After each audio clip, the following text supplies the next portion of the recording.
A note on the lady Vanishes.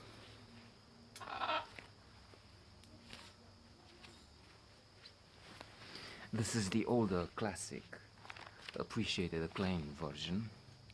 Even if I must say that I've seen maybe 20 years ago a more recent adaptation, and I was impressed with that. I remember from that version much of the plot, and it was a thrilling experience. But finding it in the New York Times, I mean, on the list of best 1,000 movies ever made, the New York Times list, with these films, I've seen the older version yesterday, and it is impressive. Alfred Hitchcock is the director, the man who was considered the author of films, but then William Goldman, in his classic on Hollywood, Adventures in the Screen Trade, disputes uh, this idea, the idea that a man is responsible for the whole film and he's the one to be praised.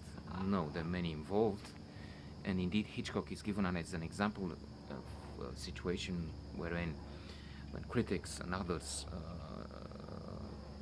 praise him maybe too much, Hitchcock started making lesser films after reaching a zenith, high point. Michael Redgrave, this was a family of is a family of actors. Vanessa Redgrave, of course, is famous, even if her political views are distasteful for this viewer. Um, Michael Redgrave is Gilbert. Iris Henderson is looking for Miss Froy in the film. This is the Vanishing Lady. So the younger woman meets a middle-aged lady who is charming, likable. They spend some time in a compartment on a train, and then in the restaurant car. But as they go back and the younger Iris falls asleep, the lady vanishes. When asking around, those in the same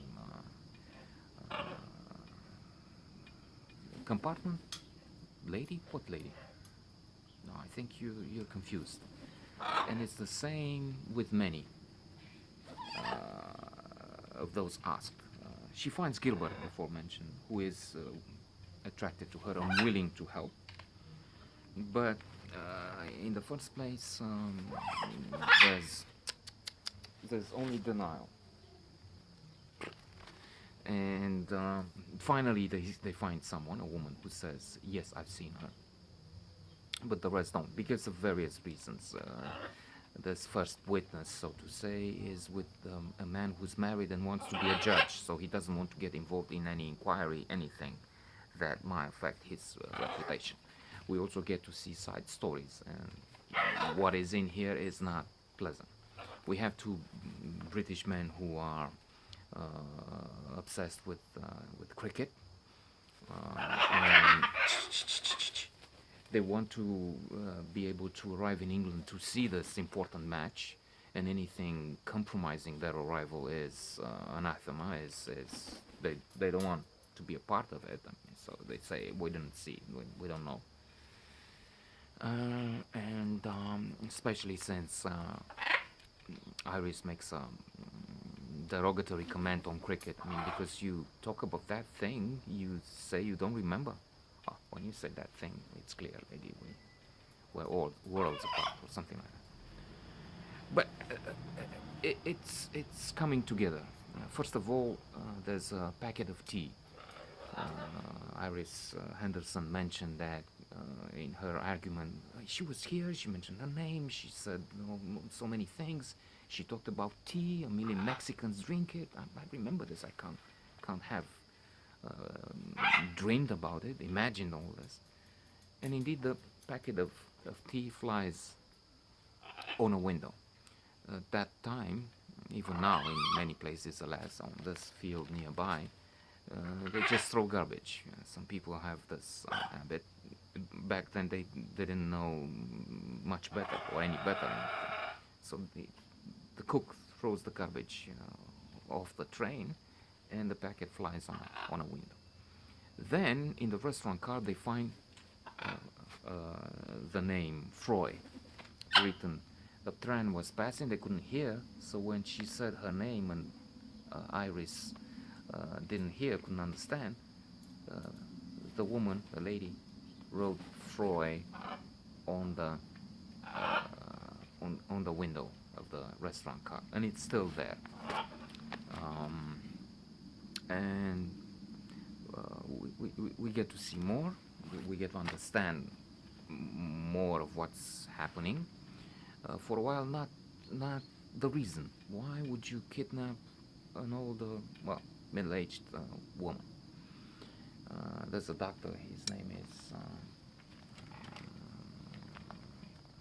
not Kurtz. I'm thinking Kurtz from The Heart of Darkness, but I think it's close.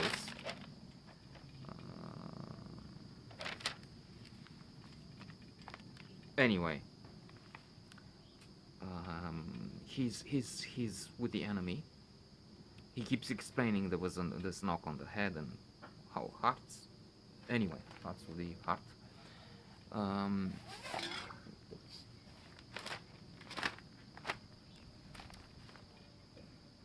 And he receives a patient at the next station. Gilbert and Iris look. There's no one coming off, but there's a patient with the face covered. A difficult operation is to be performed. Things like that are explained in the next city. But the idea we get to see is to switch, to put Miss Freud on the stretcher and cover her and smuggle her out of the train at the next station. And they see all sorts of details from the high heels of that's Iris, a woman can see that. High heels of a nun, and that doesn't work. I mean, a nun doesn't have high heels. They get some help, then there's the train is taken, part of the train, the part where they are, all the protagonists, is taken on a sideline. They come under attack, there's some shooting.